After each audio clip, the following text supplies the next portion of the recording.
Operation midnight hammer যেভাবে নিঃশব্দে ইরানে ঢুকে ভয়াবহ তাণ্ডব চালালো মার্কিন বিমান বাহিনী।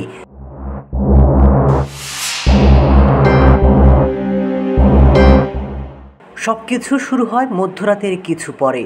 সে সময় প্রতিরক্ষা মন্ত্রী হেগজেথ, মার্কিন president Donald Trump, vice president JD Vance, পররাষ্ট্রমন্ত্রী মার্ক রুবিও এবং পেন্টাগনের শীর্ষ কর্মকর্তাদের সাথে হোয়াইট হাউসের সিসেশন রুমে যোগ দেন। তারা সেখান থেকে সবই দেখছিলেন।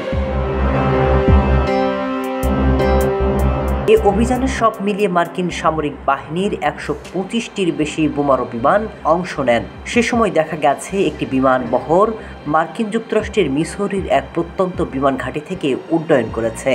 রাতের আধারে হোয়াইটমান এয়ারফোর্স বেস থেকে B-2 বিমানগুলো উড়ে যায়। তাদের টার্গেট ছিল ইরানের সবচেয়ে সুরক্ষিত পারমাণবিক স্থাপনা। কোনো শব্দ না করে রাতের আধারেই ইরানের চোখ ফাঁকি দিয়ে হামলা করে বিমানগুলো। দাবি করা হয় 18 ঘন্টা টানা উড়ে নিঃশব্দে প্রবেশ করে, ধ্বংসযজ্ঞ চালায় বিনা বাধায়। এরপর ইরানি আকাশসীমা ত্যাগ করে মার্কিন বিমানবহর।